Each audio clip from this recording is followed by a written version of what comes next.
सबको जय मसीह की। मैं हूं मनीष मैसी। आप सभी का स्वागत करते हैं एल एलियन बाइबल की शिक्षाओं में। पास्टर डैनियल एक अच्छे व्यक्ति हैं, लेकिन मैंने कभी इनका संदेश नहीं सुना है। इससे पहले मैंने अभी कुछ दिनों से इनका संदेश सुना है। वो भी कुछ लोग इनके विषय में गलत कह रहे थे, इसलिए मैंने इनका संदेश के ऊपर ध्यान दिया। तो ये वास्तव में डैनियल राज जो हैं वास्तव में एक गड़बड़ की शिक्षा लोगों को दे रहे हैं, मसीह लोगों को गड़बड़ की शिक्षा दे रहे हैं। आप सुनिए, इन शब्दों को सुनिए। कहीं से भी निकाल के बता दे कि अन्य भाषा में प्रार्थना करना। देखो डैनियल भाई यहां लिखा है, मैं फेसबुक और यूट्यूब पे आना छोड़ दूंगा। इससे ऐसा मालूम चलता है कि अन्य भाषा के विषय में ही ये प्रचार करते रहते हैं और अन्य भाषा को ये गलत साबित करने के लिए तुले हुए हैं। यहां पर इन्होंने एक शब्द दिया है और उस शब्द को दिया है जिब्रिश, यानी कि इसके अर्थ हम आपको बताएंगे, जो कि एक बहुत ही खराब है।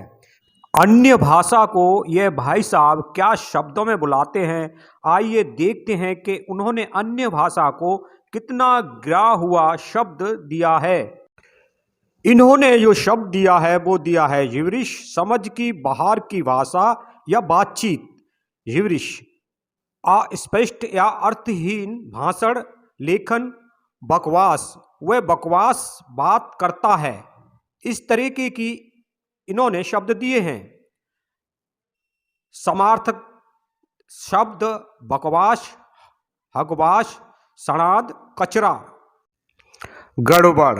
जिब्रिश के जो अर्थ निकलते हैं वो ऐसे अर्थ निकलते हैं जो काफ़ी हद तक गिरे हुए हैं।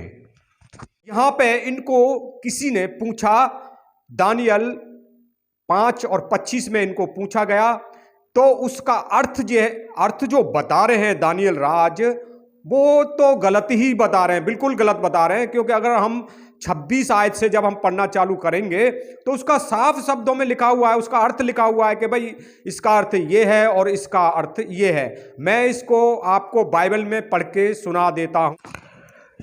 जो शब्द लिखे गए वो ये हैं, मने मने, तकेल और उपरशीन। इस लेख का अर्थ ये है, मने अर्थात परमेश्वर ने 13 के दिन गिनकर उसका अंत कर दिया है। तकेल अर्थात तू मानो तराजू में तौला गया और हल्का पाया गया। परेश अर्थात 13 राज्य बांटकर मादियों और फारसियों को दे दिया गया हूं, और आप समझ जाएंगे। तो इतना लंबा तरीके से ये परमेश्वर के अन्य भाषा को बता रहे हैं और एक उसको ऐसा गलत करके साबित कर रहे हैं कि बहुत ही गलत करके साबित कर रहे हैं। अन्य भाषा को एक तरीके से ये क्या कह रहे हैं, शैतान की भाषा बता रहे हैं। मैं आपको चैलेंज कर रहा हूं कि कहीं पर भी पूरी बाइबल के अंदर दानियल राज या उसकी पूरी टीम, कहीं पर भी शैतान ने विश्वासियों को अन्य भाषा बुलाई हो या शैतान की अन्य भाषा उनको दी गई हो, पूरी बाइबल के अंदर बताएं कि उन्होंने शैतान की आत्मा से या शैतान की सामर्थ्य से अन्य भाषा बोली।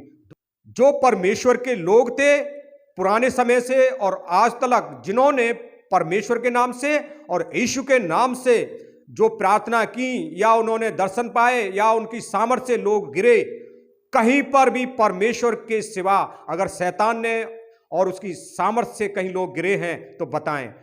परमेश्वर में रह के हाल के संसार में बहुत सारे ऐसे लोग या संगठन हो चुके हैं जो कि शैतान की सामर्थ्य से लोग गिर जाते हैं, लेकिन परमेश्वर के सामर्थ्य से, जो परमेश्वर के नाम से, यीशु के नाम से जहां सभाएं हो रही हैं, उनमें शैतान का कोई कार्य बता दे बाइबल में। तो डैनियल राज, आप तो कई बार कह चुके हैं कि मैं अपना ये फेसबुक पे, यूट्यूब पे आना छोड़ देंगे, लेकिन आप मत छोड़ो, क्योंकि आप परमेश्वर का संदेश सुना रहे हैं और सुनाते रहिए। और हम जब तक आप गलत शिक्षा देते रहेंगे, हम भी लोगों को चेतावनी देंगे, सावधान। आपने बोला बाइबल क्या बोलती है, सावधान, और इसका मतलब समझते हो कि सावधान लोगों को हम करते रहेंगे। जय मसीह की।